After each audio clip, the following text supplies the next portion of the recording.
Dear children, आज मैं आपको कक्षा 12वीं आरोह भाग 2 पाठ 15 जिसका शीर्षक है चार्ली चैंपियन यानी हम सब, इसके प्रश्न उत्तर बताऊंगी। इससे पहले आप मेरे चैनल को सब्सक्राइब कर दीजिए जिससे कि मेरा अगला वीडियो आपको जल्दी देखने को मिल सके।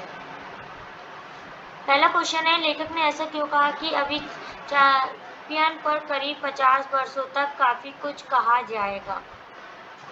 लेखक ने कहा कि अभी चैंपियन पर करीब 50 वर्षों तक काफी कुछ कहा जाएगा। उसके पीछे निम्नलिखित कारण है। यहाँ पर पहला देखते हैं, चार्ली चैंपियन की फिल्मों की कुछ रीलें मिली है जिनके बारे में अभी तक कोई कुछ नहीं जानता। अब इन रीलों पर चर्चा होगी। दूसरा है, विकासशील देशों में टेलीविजन व वीडियो के प्रसार से वहाँ चार्ली की फिल्में देखी जा रही है, अतः वहाँ उस पर विचार होगा। लास्ट देखते हैं, पश्चिमी देशों में चालों के बारे में नए दृष्टिकोण से विचार किया जा रहा है। दूसरा प्रश्न अपन देखते हैं, एक प्रकार से प्रश्न भी और ये आपकी गद्यांश बनकर भी क्वेश्चन पेपर पर आती है। तो चलिए देखते हैं, चैंपियन ने न सिर्फ फिल्म कला को लोकतांत्रिक बनाया है बल्कि दर्शकों की वर्ग तथा वर्ण व्यवस्था को तोड़ा है। इस पंक्ति में लोकतांत्रिक बनाने का और वर्ण व्यवस्था तोड़ने का क्या अभिप्राय है, क्या आप इससे सहमत हैं? उत्तर देखते हैं, लोकतांत्रिक बनाने का मतलब है कि चैंपियन ने अपनी फिल्मों के माध्यम से कला को सभी के लिए अनिवार्य माना है। उन्होंने कहा है कि किसी भी व्यक्ति विशेष के लिए कला नहीं होती। वास्तव में चैंपियन भीड़ में खड़े उस व्यक्ति के समान है जो इशारों से बता देता है कि राजा और प्रजा समान है, दोनों में कोई अंतर नहीं। वर्ण व्यवस्था तोड़ने से शहर की फिल्में किसी जाति विशेष के लिए नहीं बनती, उसे सभी लोग देख सकते हैं। चार्ली फिल्में सभी वर्ग और वर्ण के लोगों ने देखी है। हम इस बात से सहमत हैं कि लेखक ने चार्ली के बारे में ठीक कहा है। अभी अपन दूसरा प्रश्न देखते हैं, लेखक ने चार्ली का भारतीकरण किसे कहा और क्यों? गांधी और नेहरू ने भी उनका संधि क्यों चाहा? उत्तर देखते हैं, लेखक ने चार्ली का भारतीकरण राज कपूर द्वारा बनाई गई फिल्म आवारा को कहा। राजकुमार ने भारतीय फिल्मों में पहली बार नायक को हंसी का पात्र बनाया। नायक स्वयं पर हंसता है, यह चार्ली की फिल्मों का प्रभाव था। लोगों ने उन पर चार्ली की नकल करने का आरोप लगाया, परंतु उन्होंने कभी परवाह नहीं की। गांधी व नेहरू भी चार्ली की तरह अपने पर हंसते थे। वे चार्ली की स्वयं पर हंसने की कला पर मुग्ध थे, इस कारण वे चार्ली का संदेह चाहते थे। अब यहाँ पर अगला प्रश्न देखते हैं, लेखक ने कलाकृति और रस के संदर्भ में किसे श्रेष्ठकर माना है और क्यों? क्या आप कुछ ऐसे उदाहरण दे सकते हैं जहाँ कई रस साथ साथ आए हों? यहाँ पर अपन देखते हैं, लेखक ने कलाकृति और रस के संदर्भ में रस को श्रेष्ठकर माना है। उसके अनुसार कलाकृति के आनंद को केवल अनुभव किया जा सकता है, लेकिन रस तो साक्षात आनंद है जो एक बार हृदय में अवस्थित हो जाए तो सीन बन जाता है, फिर किसी अन्य वस्तु की कोई आवश्यकता नहीं रहती। कुछ रस कलाकृति के साथ साथ आते हैं जो अपेक्षा से अधिक श्रेष्ठ होते हैं। कई रस एक साथ आए हों, इससे संबंधित उदाहरण इस प्रकार, यहाँ पर देखिए आपको दो उदाहरण देखने मिलेंगे। इस प्रकार से है, वह अपनी माँ की लाडला था, माँ उसे बहुत प्यार करती थी, दुलारती थी। भाग्यवश पढ़ने लिखने के बाद भी उसे नौकरी न मिली, वह धक्के खाता रहा। एक दिन नौकरी की तलाश में जाते हुए उसका एक्सीडेंट हो गया। इस हादसे से उसकी दोनों टांग जाती रही। अब वह बूढ़ी माँ पर आश्रित, यहाँ बताते हैं इस प्रकार से कितना उसके जीवन में कष्ट आया, दोनों टांग चली गए। इस घटना में वात्सल, करुणा, सांत्वना आदि रसों की अभिव्यंजना हुई। अब यहाँ पर दूसरा उदाहरण देखते हैं, राहुल संजना को बहुत चाहता था, दोनों एक दूसरे से प्यार करते थे।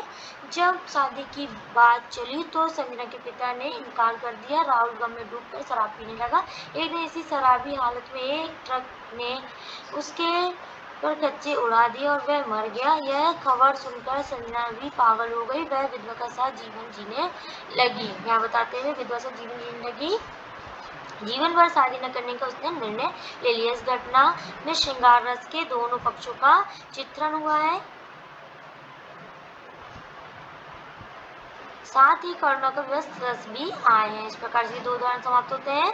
और पांचवा प्रश्न देखते हैं, जीवन की जरूरत ने चार्ली के व्यक्तित्व को कैसे बनाया है? उत्तर देखते हैं, चार्ली का जीवन कष्टों में बीता, बचपन से ही, यह बताते हैं चार्ली का जीवन बहुत ही कष्टों से बीता। बचपन से ही उन्हें पिता का अलगाव सहना पड़ा। उन माँ थी तथा दूसरे दर्जे की स्टेज अभिनेत्री थी।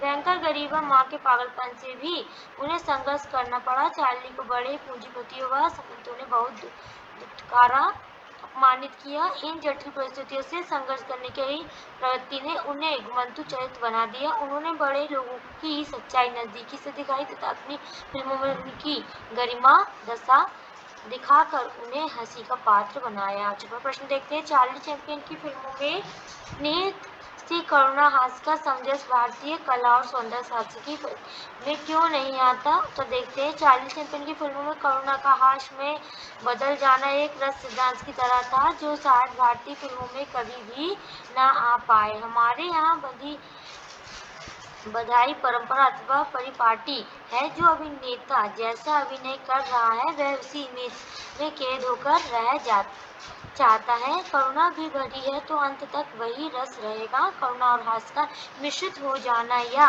करुणा हास्य में बदल जाना ये भारतीय फिल्म कला का सिद्धांत नहीं है।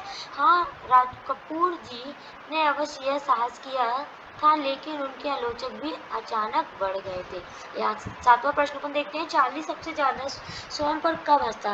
उत्तर में बताते हैं, चार्ली स्वयं पर सबसे ज्यादा तब हंसता है जब वह स्वयं को आत्मविश्वास से लवरेज सफलता, संस्कृति और समृद्धि की प्रतिमूर्ति दूसरे से ज्यादा शक्तिशाली तथा श्रेष्ठ अपने प्रजाति वाणी तथा बुद्धि कुसुमादित्य क्षण में दिखता।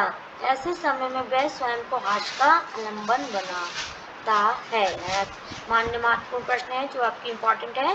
चार्ली चैप्लिन का व्यक्तित्व कैसा था? उत्तर देखिए, चार्ली चैप्लिन का व्यक्तित्व सुलझा हुआ था। वह हंसमुख आदमी था। दूसरों को हंसाना बहुत आसान है लेकिन खुद पर हंसना उतना ही मुश्किल। चार्ली ने ऐसा कठिन कार्य भी कर दिखाया। वह फिल्मों में गंभीर से गंभीर विषय पर स्वयं पर ही या बताते हैं हंसता रहा। करुणा कब हास्य में बदल जाती पता ही ना चलता। यहाँ पे दुख को कब खुशियों में बदल देते थे उनकी फिल्मों में।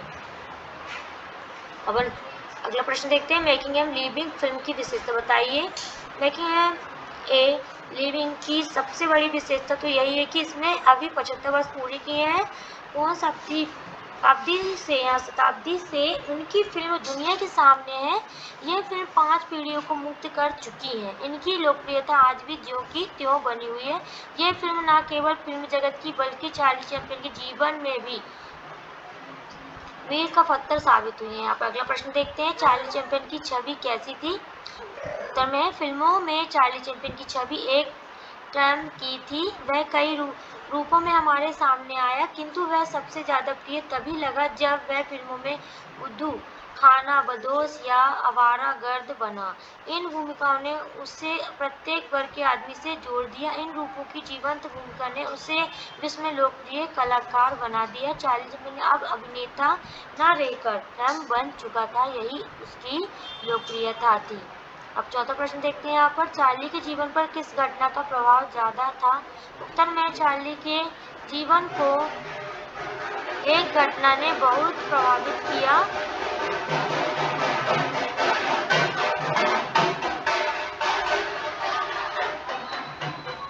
एक बार चार्ली बहुत बीमार पड़ गया, तब उसकी माँ ने उसे बाइबल पढ़कर सुनाई। यह बाइबल उसकी माँ ने अकेले स्ट्रीट के तहखाने के अंधेरे कमरे में सुनाई थी। इसे पढ़कर चार्ली के मन में 3 बातें प्रमुख रूप से समा गई, इसमें करुणा और मानवता। अब यहाँ पर 5वां प्रश्न देखते हैं, चार्ली के बारे में लेखक ने क्या कहा? उत्तर, लेखक कहता है कि चार्ली पर कई फिल्म समीक्षाओं ने नई फिल्म कला के उस्तादों और मानविकी के विद्वानों ने सिर धुने हैं और उन्हें यहाँ पर नीति कहते हुए यह भी मानना पड़ता है कि चार्ली पर कुछ नया लिखना कठिन होता जा रहा है।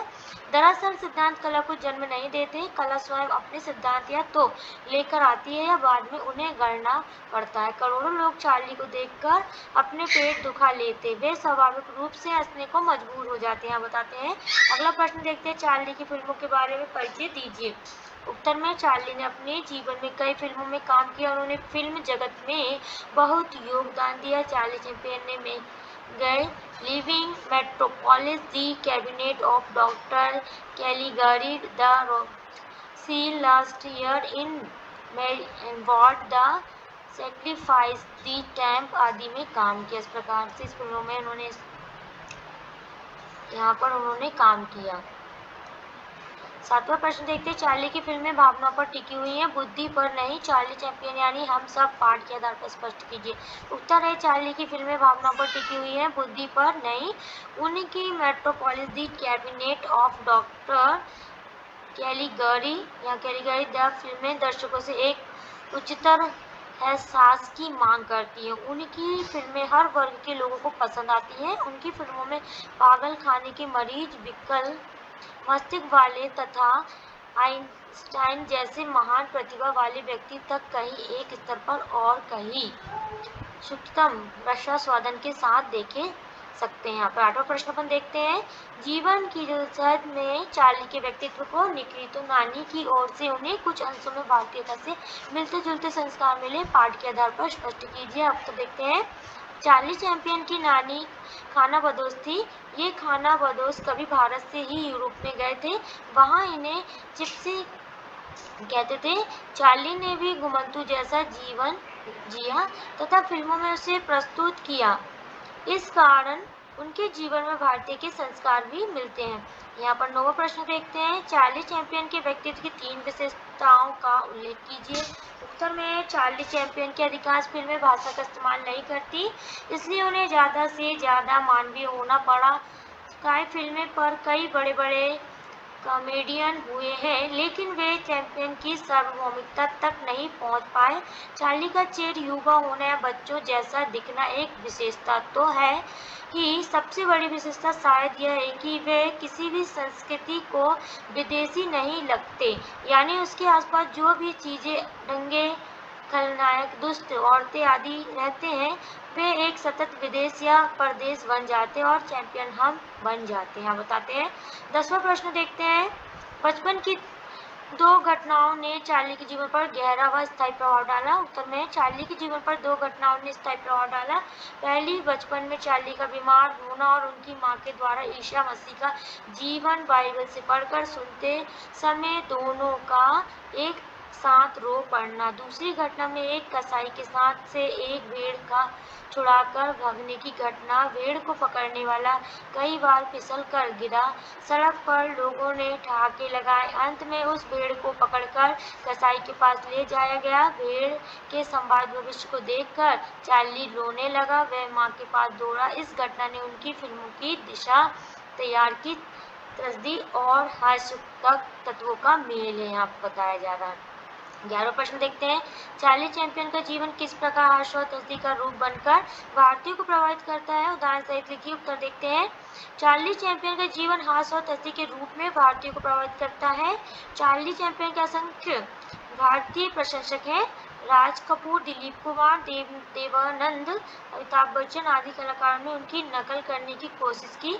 कलाकार जीवन की त्रास घटनाओं को हास्य के द्वारा व्यक्त करके भारतीयों को प्रभावित या बताते भारतीय प्रभावित करता है। इस प्रकार से यहाँ पर यह समाप्त होता है प्रश्नोत्तर।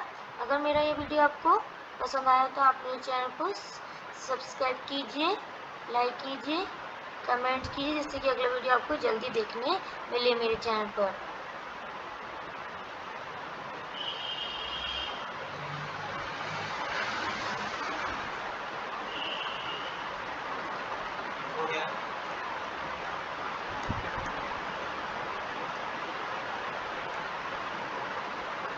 Thank you.